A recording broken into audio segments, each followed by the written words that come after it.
Кыргыз Республикасынын президенти Сооронбай Жээнбековдун жарлыгына ылайык 2019 жыл аймактарды өнүктүрүү жана өлкөнү санариптештирүү жылы деп жарыялангандыктан жана ошондой эле Түрксой тарабынан Ош шаары түрк маданиятынын борбору деп кабыл алгандыгына байланыштуу Ош шаарынын тургундарынан Ош шаары жөнүндө сурамжылоо жүргүзүүнү чечтик. Анда эмесе баштадык. Ош шаары жөнүндө суроо берели дегенбиз.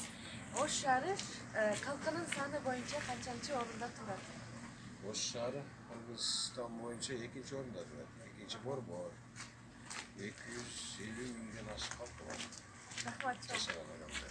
Саламатсыз байке. Ош шаары жөнүндө суроо берип кетели дедигиле жооп берип көрөсүзбү? 16-кылымга чейин Ош Сулайман тоо эмне деп аталган? Билбей атам. Рахмат чоң. Саламатсызбы. Биз Ош шаары жөнүндө суроо берели дегенбиз. Биздин сурообуз мындай: Сулайман тоодо канча чокку бар жана кандай аталат? 5 чокку бар. Аталыштарын билесизби? Рахмат чоң. Анда бул жактагылардан сурап көрөлү. Саламатсызбы?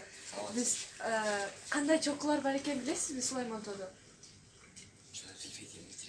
Рахмат чоң. Бул ак өткөн ак бура суусунун узундугу канча?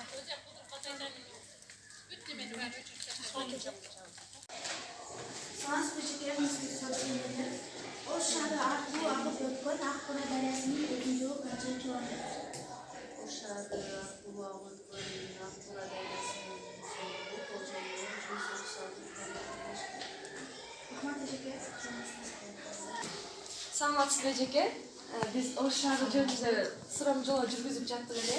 Суроо берип көрөлү анда. Ош шаарынын так ортосунан орун алган Сулайман тоо деңиз деңгээлинен канча метр бийиктикте жайгашкан?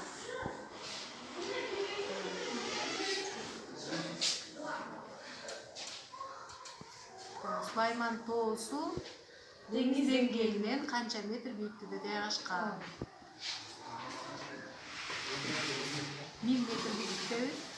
Кичине жакындаштыңыз. 1100 метр.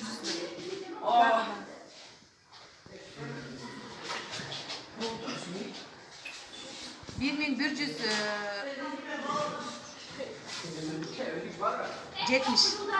1176. Рахмат чоң. Ишиңизге ийгилик. Саламат калыңыз. Кетти. Мынакей достор, ушуну менен бүгүнкү биздин сурамжылообуз аяктады. Бүгүн биз Ош шаарынын тургундарынан өз суроолорубузду берип жана тиешелүү жоопторду ала алдык. 3000 жылдык тарыхы бар байыркы шаарларыбыздын бири Ош шаары жөнүндө ушул эле маалыматтар менен чектелип калбастан, өзүбүзгө дагы мындан да көп маалыматтарды билүүгө тийишпиз. Саламатта болуңуздар.